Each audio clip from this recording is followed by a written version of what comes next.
Pernahkah kalian mendengar tentang masjid yang pertama kali didirikan di dunia ini? Tentu, jawabannya adalah Masjid Quba, Madinah. Masjid Quba merupakan masjid pertama dan tertua yang ada di dunia ini.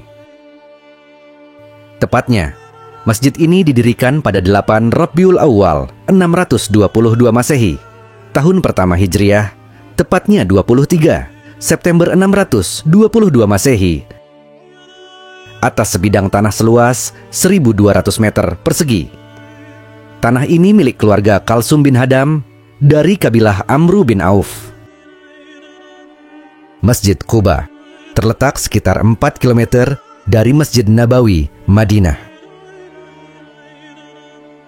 Masjid ini dipercaya sebagai masjid pertama yang dibangun oleh Nabi Muhammad SAW. Masjid ini didesain sendiri oleh Rasulullah. Peletakan batu pertama atau batu di mihrab masjid yang menghadap Baitul Maqdis di Palestina dilakukan oleh Rasulullah. Kemudian diikuti berturut-turut oleh Abu Bakar Asy-Syiddiq, Umar bin Khattab, dan Utsman bin Affan.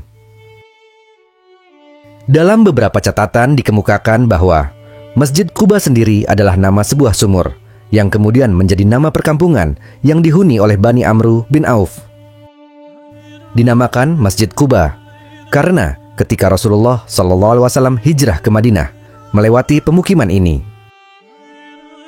Pada abad ke-7, suku Quraisy di Mekah melakukan penindasan dan penganiayaan terhadap kaum muslim.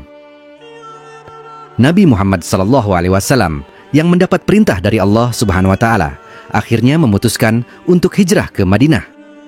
Kabar tentang rencana hijrah Nabi Muhammad ini sampai kepada penduduk Madinah. Orang-orang beriman di sana merasa sangat gembira dan tidak sabar menantikan kedatangan beliau. Saat itu, ajaran Islam sudah mulai berkembang di Madinah. Setiap hari, penduduk sering menunggu Nabi Muhammad dengan penuh harapan. Bahkan, ada yang pergi ke ladang atau duduk di bawah pohon kurma sambil berharap bisa melihat beliau datang. Ahmad menceritakan histori tentang perjalanan sang Nabi dalam membangun peradaban Islam melalui pendirian Masjid Quba kepada Kashmir Images. Dalam artikel berjudul Masjid Quba, The First Mosque of the Muslims, terbitan 25 September 2022.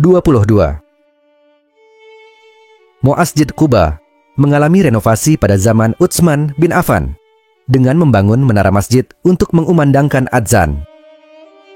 Berikutnya, direnovasi pada masa Sultan Abdul Majid kedua Daulah Utsmaniyah pada tahun 1245 Hijriah.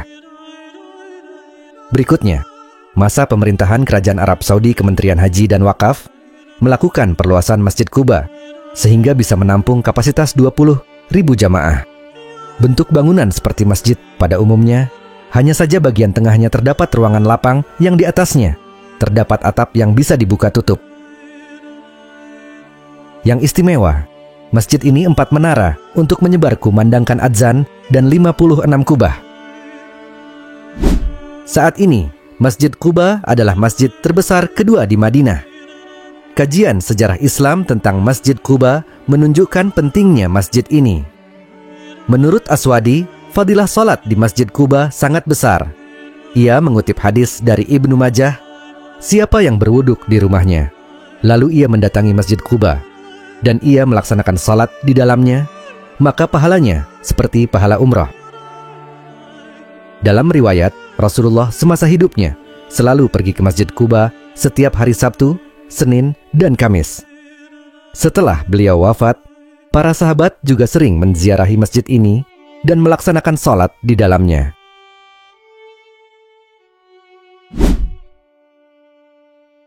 Masjid Quba juga disebutkan dalam Al-Quran sebagai masjid yang dibangun atas dasar takwa. Dan orang-orang yang berada di dalamnya adalah orang-orang yang selalu membersihkan diri. Sebagaimana dalam surat At-Taubah, ayat 107-110. Menurut Aswadi yang juga guru besar ilmu Al-Quran di UIN Sunan Ampel, Surabaya, turunnya ayat tersebut tidak lepas dari Masjid Ad-Dirar, masjid yang membawa kerugian kepada umat Islam. Masjid Ad-Dirar awalnya mendapat persetujuan dari Nabi Muhammad SAW, namun kemudian dihancurkan setelah beliau kembali dari ekspedisi ke Tabuk. Masjid Dirar dibangun oleh 12 orang munafik atas arahan Abu Amir Al-Rahib, seorang Hanif yang menolak ajakan Nabi Muhammad untuk masuk Islam. Abu Amir bahkan bersekutu dengan kaum musyrik Makkah dalam perang Uhud. Ia memengaruhi para pengikutnya untuk menjadikan masjid itu sebagai tempat menyimpan senjata dan merencanakan pembentukan pasukan guna mengusir Nabi Muhammad dari Madinah dengan harapan mendapat dukungan dari Kaisar Romawi Heraklius. Pembangunan Masjid Dirar dilatar belakangi oleh rasa iri Bani Gunmun bin Auf yang merupakan bagian dari suku Khazraj terhadap Masjid Quba yang dibangun oleh saudara mereka, Bani Amr bin Auf. Orang-orang yang terlibat dalam pembangunan Masjid Dirar sengaja tidak mau sholat di Masjid Quba dan berdalih bahwa masjid tersebut dibangun di tempat seekor keledai pernah diikat. Ketika Nabi Muhammad bersiap untuk pergi ke Perang Tabuk, para pembangun Masjid Dirar meminta beliau untuk sholat di masjid mereka sepulang dari peperangan. Nabi awalnya berencana untuk memenuhi permintaan itu, namun Allah menurunkan wahyu dalam surat At-Taubah ayat 107-110 yang mengungkap kemunafikan dan niat jahat para pembangun masjid tersebut. Setelah mengetahui kebenaran ini, Nabi Muhammad memerintahkan para sahabat untuk membakar dan merobohkan Masjid Dirar. Kini, Masjid Quba yang telah diperluas kemungkinan berdiri di atas atau di dekat lokasi bekas Masjid Dirar. Masjid ini memiliki 54 kubah kecil, 5 kubah sedang, dan 1 kubah besar yang terletak tepat di atas mihrab. Bangunan ini juga dilengkapi 4 menara, masing-masing di setiap sudut masjid. Awalnya hanya ada 1 menara, namun pada renovasi terakhir ditambahkan 3 menara baru. Desain menaranya berbentuk persegi di bagian dasar, segi 8 di tengah, dan melingkar di puncaknya. Halaman masjid terbuat dari marmer putih dan hitam dengan ornamen merah, dan sebagian area halaman dilengkapi payung yang dapat dibuka pada siang hari untuk melindungi jemaah dari panas matahari. Renovasi ini melibatkan beberapa arsitek ternama, termasuk Abdel Wahid El-Wakil dari Mesir, Hasan Khan Sayyid dari Pakistan, dan Mahmud Bodorash, seorang arsitek tensil dari Stuttgart. Masjid Quba memiliki 2 area salat utama, yaitu di bagian selatan dan utara, yang dihubungkan oleh barisan tiang beratap di sisi timur, dan barat yang mengelilingi ruang tengah. Ruang salat di bagian selatan dilengkapi 6 kubah besar, sedangkan ruang salat di bagian utara memiliki 32 kubah kecil. Tiang-tiang di sekeliling ruang tengah juga dihiasi kubah-kubah kecil.